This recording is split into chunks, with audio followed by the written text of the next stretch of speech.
The pursuit of justice following acts of violence is a critical step towards healing and restoring order in affected communities. In line with this, the Federal High Court in Abuja has ordered the remand of 9 suspects alleged to have taken part in recent attacks on Yelwata in Benue State and parts of Plateau State. The suspects were arraigned by the Department of State Services on charges bordering on terrorism and unlawful possession of firearms, to which they pleaded not guilty. This development comes as over 300 persons have been displaced and 30 houses destroyed following fresh gunmen attacks in communities across Kwanpan local government area of Plateau State, according to reports. Security personnel have been deployed to the affected areas to restore law and order. 2 stories in one. Now, the DSS are arraigning 9 suspects involved in the Benue Plateau killings. I mean, what message is the DSS sending to those who perpetrate mass killings, arraigning these 9 suspects? What message? I think I'm very, very happy that this is coming up. You know, so anybody planning on, committing crime should know that if you do the crime, justice will come for you. You know, and one of them actually pleaded guilty. Yes. You know, so it means that the DSS. I mean, it's a first. Yes, it's a the first. DSS, they were spot on in carrying out their own investigation, and I like this DSS. There's more action, less talk. They go after you. They go after you, pick you up, and then they make sure that they prosecute you. So that is what we need. So all those who are, the criminal elements who are around the country, they should know that the DSS is watching. By the time they gather their intelligence and it's complete, they will pick you up. And this is what Nigerians want. And pick you up without even firing a shot. No, of course, there might be 9, but we know that at some point, we'll have more. There will be some people that will be gathering, because some of them were in a particular place, they were following them since that June, 13.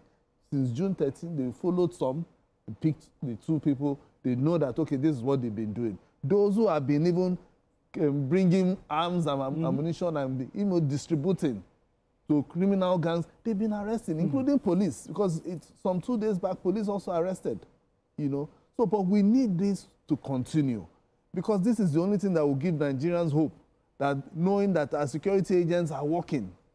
Because by the time they look at now, they've gone to kill people, displaced 300 people. Yeah. Innocent people who are just maybe in their houses, they don't know what is happening in their village or community, and some people will just go there and then ransack the place and allow. So this should, send a warning to those who feel that they would always, do this crime and then they run away. No matter what you do, provided you are in this land called Nigeria, if you commit any crime, one way or the other, one day, you will face justice. You will face justice. But talking about justice, let's talk about confidence in the judicial system. Do you think speedy trials and convictions will build public confidence in the justice system? Yes, I think so. That's why I'm very happy that at last we are getting somewhere. Because part of the problems that we have is that when these criminal elements go to these villages and commit unspeakable atrocities, they get away with it.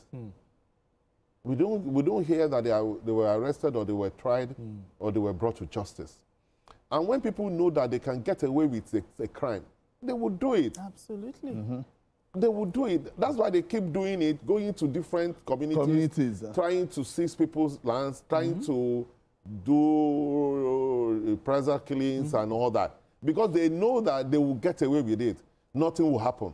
But now this sends a message that, yes, it may take long in coming, but at least we are getting somewhere, that people who committed such atrocities were not only arrested, they're not being tried. So the onus is now on the judiciary to also assist the state by making sure that the trial is speedy enough so that when we see the consequences, when people see consequences of committing crime, at least it will serve as a deterrent to some people. Absolutely. Now, the other side of it. in Plateau State. Displaced 300, 30 houses razed, you know, and I'm sure this operation would have lasted for hours. I mean, why are the killings continuing? Why are we having this kind of killing, despite all the military operations going on in that region? No, I'm surprised. Why? I'm really, really surprised that this happened. Yeah, because I know they have Operation Safe Haven. Okay. In Plateau, and they've been relative peace. For a very long time in Plateau. There was a time they celebrated Christmas in Plateau. Yes, and so all of a sudden, I don't know what just, changed. And that is why the government or those who are involved in securing Plateau should begin to look at what went wrong and then re-strategize. Because the killing is just getting so much. People are getting displaced. Before that, we don't even hear of, IDPs in Plateau. Now we'll start hearing IDPs. It was only in Benue that we know that, they have IDP camps. But now, are we going to now add Plateau to it?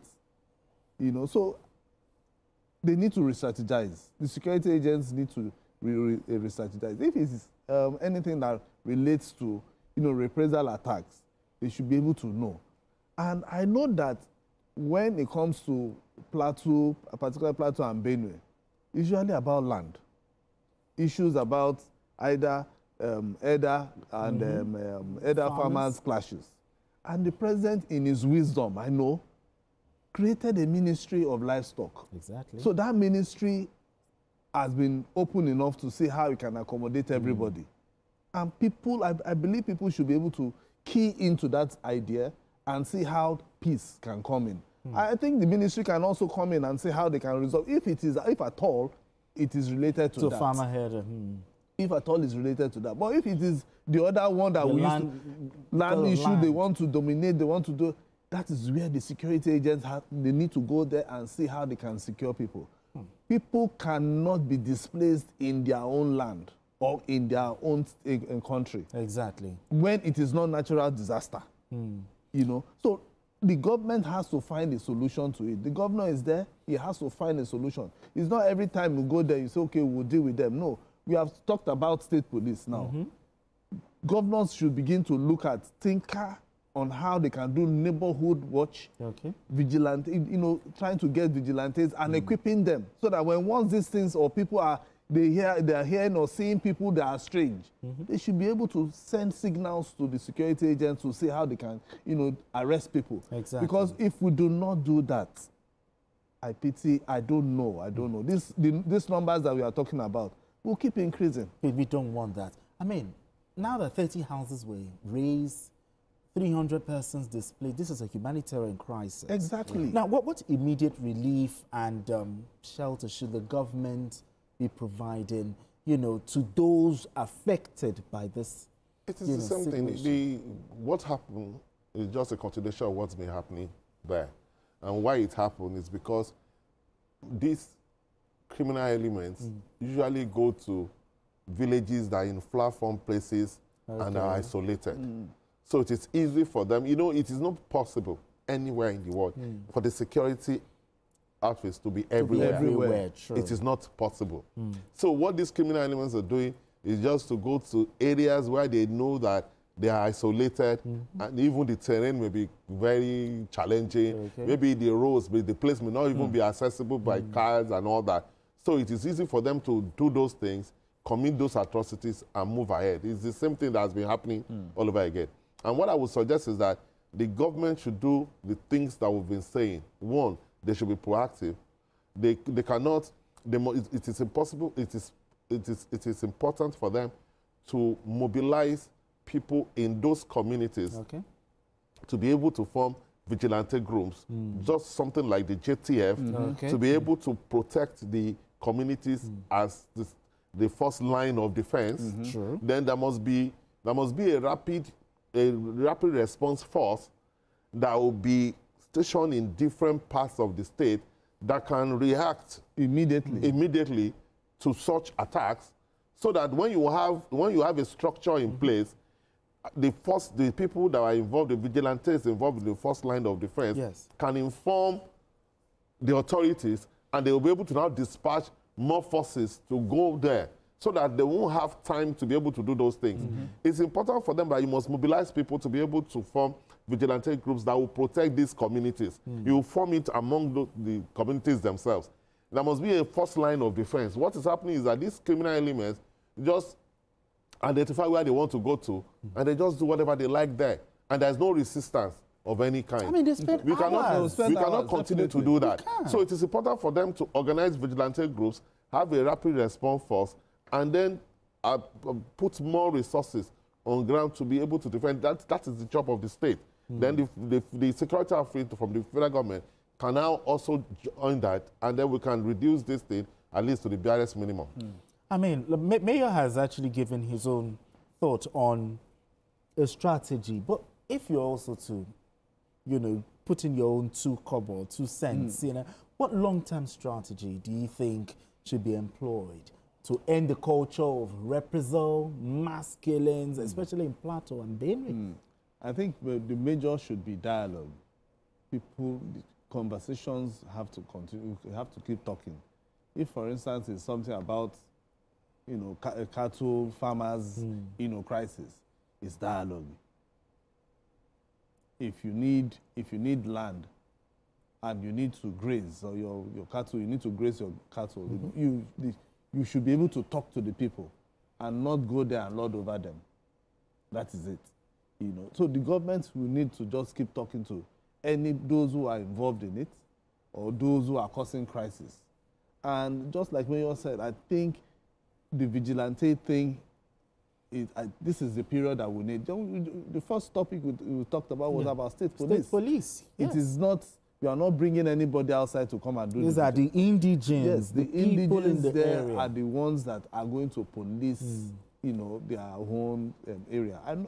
I know even in Lagos, there was a time that before we started having gates in virtually all the streets, there was a time people used to do the turn by turn now. Yes, OPC that is doing it now. Yes, that's what gave back to OPC. OPC, you understand? Before we started seeing got involved in security matters, yes. Because security is a collective responsibility. It's for everybody. It's a collective responsibility. So if people do not want to judge, that is when the government can decide to say, okay, fine, it's now time for us to deal with these people. Because we cannot afford to start allowing people to be killed, houses burnt. There was a day I was seeing that of the BKO's report on Yelwata. Yelwata, yes. You know, child bodies, and we don't need but in Benue states, most of the time we hear that they come into Benue and they run into Nasarawa. You understand? Well, yes, I think the governors saying, because they identify vulnerable communities, go there. And when they perpetrate those things, they move from there. Because if they stay there, they know that security forces will come and meet them there. But I think the governors of both states should be having a very tough conversation. All the governors in the North Central, you know, because we are talking about Plateau. I think they need to now sit down to strategize on how they can help each other, yes. Because this one is not like you're running into another border outside the country. So North Central exactly. Now. Just like you saw the Northeast, you know, meeting the president and saying, this is what we have. These are wish lists. They should also come up with something and say, Mr. President, we have sat down, this is our idea, and this is how we can secure our people. I think the president will not wish them away. He will look at it and see how he can also help them. Well, it's a fine place for us to leave it. Beautiful conversation. Mayor Akimpelu, thank you so much for doing this. Thank you for having me. Appreciate you. Thank you so much. Azuko James, as always. Thank you for having me. We dragged you again right to the table. Thank you so much. And that's it on Journalist Hangout today. Join us tomorrow for another episode of the program. You can watch the repeat broadcast of this episode tonight at 11. Join us on Sunday from 1:30 to 3:30 p.m. for Journalist Hangout on Sunday. We are on YouTube at youtube.com/TVC News Nigeria. I am Benga Oreshegun. Bye for now, and God bless Nigeria. And up next is Beyond the Headlines.